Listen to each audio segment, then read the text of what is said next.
నిన్నటి రోజు రాష్ట్ర ఆర్థిక శాఖ మంత్రి ఈ సంవత్సరానికి సంబంధించిన బడ్జెట్ ప్రవేశపెట్టడం జరిగింది. ఈ బడ్జెట్ బ్రహ్మాండంగా ఉందని చెప్పి ప్రభుత్వం వైపు వాళ్ళు ఊదరు కొడుతూ ఉన్నారు. వాస్తవానికి ఈ బడ్జెట్ రాష్ట్రాన్ని మరింత అప్పుల ఊబిలోకి కూర్చేటువంటి బడ్జెట్. ఇది ఒక అప్పుల కుప్పగా ఈ రాష్ట్ర ఆర్థిక పరిస్థితిని దిగజార్చేటువంటి మరొక బడ్జెట్ ఇది. ఈ బడ్జెట్లో ప్రభుత్వం ఇచ్చిన హామీలు ఎంత అరకొరగా సాగుతున్నాయో ఈ బడ్జెట్ కూడా కేవలం అరకొరగానే అమలు జరుగుతుందనేటువంటిది వాస్తవం. ఎందుకంటే 3,32,000 కోట్ల రూపాయలకు పైగా కేటాయింపులు అంచనాలతో ప్రవేశపెట్టబడినటువంటి ఈ బడ్జెట్ భారీ బడ్జెట్. ఇది ఆర్థికవేత్తలే ఆశ్చర్యపోతూ ఉన్నారు. ఈ బడ్జెట్లో ద్రవ్య లోటు, అదేవిధంగా రెవెన్యూ లోటు ఇవన్నీ కలిపి చూసినట్టయితే ఇది చాలా ప్రమాదకరమైనటువంటి బడ్జెట్ అనేటువంటిది అర్థమవుతుంది. రాష్ట్రం ఏర్పడినప్పటి నుంచి కానీ ఉమ్మడి రాష్ట్రం ఉన్నప్పటి నుంచి కూడా ఇంత భారీగా ద్రవ్యలోటు గతంలో ఎప్పుడు కూడా చూపలేదు. దాదాపు 1,00,000 కోట్ల రూపాయలు అప్పులు చేయబోతున్నట్టు బడ్జెట్ స్పీచ్ విన్నటువంటి ఎవరికైనా కూడా అర్థమవుతుంది. ఇప్పటికే ఈ ప్రభుత్వం వచ్చినప్పటి నుంచి కూడా 3,12,000 కోట్ల రూపాయలకు పైగా ఈరోజు అప్పు చేయడం జరిగింది. అంతేకాకుండా బయట నుంచి అప్పులు కూడా ఈరోజు ఇతోధికంగా చేస్తూ ఉంది ఏదో ఒక పేరు పైన. ఈరోజు 3,30,000 కోట్ల రూపాయల కేటాయింపులు చూపినటువంటి ప్రభుత్వం ఆ డబ్బంతా ఎక్కడి నుంచి తేబోతున్నారు? పన్నులు వేయబోతా ఉన్నారా, లేకపోతే ఇతర ఏ రూపాల్లో అప్పులు చేయబోతున్నారా? ఎక్కడెక్కడి నుంచి అప్పులు తెస్తున్నారు? దేనిపైన పన్నులు వేస్తూ ఉన్నారు? ఎంత పన్నులు వేస్తూ ఉన్నారు? ఏ విధంగా ఈ కేటాయింపులు ఇవన్నీ కూడా పూర్తి చేయగలనేటువంటి విశ్వాసాన్ని ఎక్కడ కూడా చూపించడం లేదు. అంటే ఇది పూర్తిగా మోసపూరితమైనటువంటి బడ్జెట్ అనేటువంటిది ఎవరికి కూడా అర్థమవుతుంది. ఎందుకంటే ఎక్కడి నుంచి డబ్బులు తెస్తామో చెప్పకుండా మేము డబ్బులన్నీ కూడా ఇంత పెద్ద ఎత్తున ఖర్చు పెడతామని చెప్పి చెప్తా ఉన్నారు.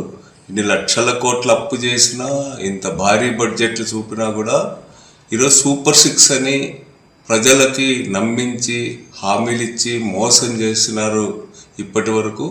ఇది కొనసాగుతుంది. రాబోయే కాలంలో సూపర్ 6 అనేటువంటిది స్టెప్ బై స్టెప్ దీన్ని ప్రజల మనస్సుల నుంచి తొలగించాలన్నటువంటి ప్రయత్నం కూడా ఈ బడ్జెట్లో కనిపిస్తూ ఉంది.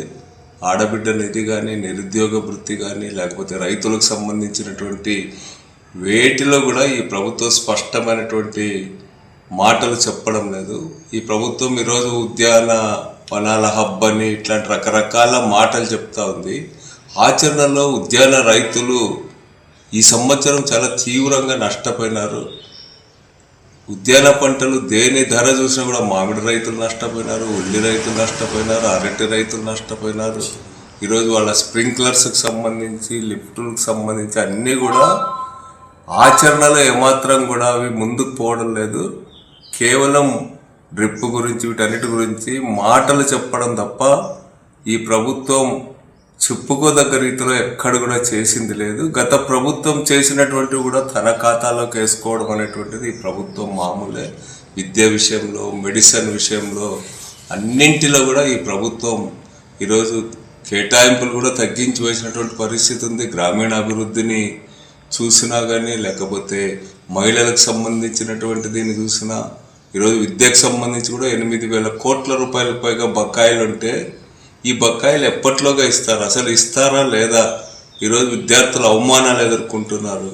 దానికి సంబంధించినటువంటి ఎలాంటి సమాచారం కూడా లేదు. ఉద్యోగ వృత్తి గురించి, నిరుద్యోగం గురించి మాటలు చెప్తున్నారు తప్ప ఆచరణలో ఒక్క అడుగు ముందుకు పోయింది లేదు. ఈ ప్రభుత్వం విధ్వంసం అని చెప్పి 2.5 ఏళ్ళు దాటినా ఇంకా జగన్ మీద పడి ఏడడం తప్ప జగన్ గారి హయాంలో ప్రజలు ఎంతో ఆనందంగా ఉన్నారు. దాదాపు లక్షల కోట్ల రూపాయలు 2,75,000 కోట్ల రూపాయలకు పైగా ఈరోజు ప్రభుత్వం ప్రజల చేతికి నేరుగా అందించి ప్రజల జీవన ప్రమాణాలు పెంచింది, ప్రజల కొనుగోలు శక్తి పెంచింది, ప్రజలకు ఒక ధీమా ఇచ్చింది, రైతులకు భరోసా విషయంలో కానీ లేకపోతే ఇన్సూరెన్స్ విషయంలో కానీ ఈరోజు స్పష్టంగా గత ప్రభుత్వం చేసింది. ఈ ప్రభుత్వం వచ్చిన తర్వాత ఇన్సూరెన్స్ని, ఉచిత ఇన్సూరెన్స్ని ఎత్తివేసింది, ఇన్పుట్ సబ్సిడీ ఇవ్వదు. మరోవైపు ఏమో రైతులకు స్వర్గం చూపిస్తా హార్టికల్చర్ హబ్ అంటుంది. ఈరోజు హార్టికల్చర్కి సంబంధించి నష్టపోయిన రైతులకి మీరు ఎంత ఇచ్చినారు ఈ 2.5 సంవత్సరాల కాలంలో? ఇన్సూరెన్స్ కానీ ఇంకోటి కానీ ఏది ఇచ్చినారు? ఇత్తనాలు సరైనట్టు సమయంలో ఇచ్చినారా? లేకపోతే ఈరోజు రైతుల స్థిరీకరణ, ధరల స్థిరీకరణ నిధికి సంబంధించి 500 కోట్ల రూపాయలు మాత్రమే ఈరోజు కేటాయింపులు చేసినారు.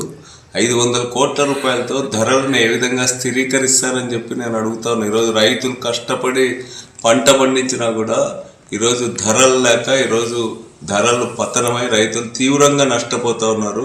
ఒక్క సందర్భంలో అయినా మీరు అబద్ధాలు చెప్పడం తప్ప ఎక్కడైనా ఇంటర్వ్యూన్ అయ్యి మార్కెట్ ఇంటర్వెన్షన్తో రైతులు ఆదుకున్నారని చెప్పి ఈ సందర్భంగా నేను అడుగుతున్నా. అందుకని ఈ కూటమి ప్రభుత్వం ఈ 2.5 సంవత్సరాల పాటు పెట్టినటువంటి 3వ బడ్జెట్లో కూడా ప్రజలకు మొండి చేయి చూపడం తప్ప మాటలేమో ఘనంగా ఉన్నాయి, ఆచరణ మాత్రం ఈరోజు 0 అనేటువంటిది స్పష్టంగా అర్థమవుతుంది. అందుకనే దీర్ఘకాలం ప్రజల్ని మోసపుచ్చలేరు అనేటువంటిది ఇప్పటికైనా కూటమి ప్రభుత్వం అర్థం చేసుకొని వాస్తవాలతో ఆచరణాత్మకంగా ముందుకు పోతే మంచిదని చెప్పి హెచ్చరిక చేస్తుంది.